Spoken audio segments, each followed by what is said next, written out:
Hello everyone, my name is Ramsanginanda.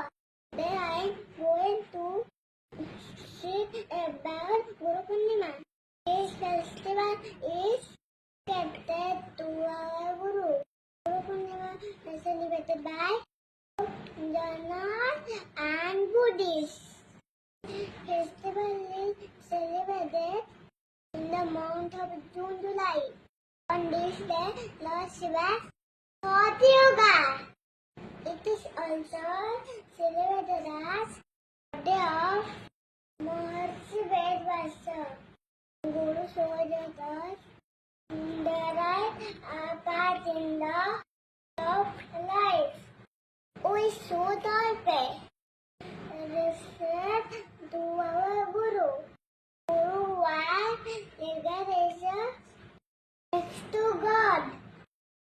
Guru Purnima showcases ancestors of Gurus. The Indian culture, the value of knowledge that Guru gives us can never be repaired. My mother's name is Sushri. She is my best Guru. Thank you everyone. Bye bye.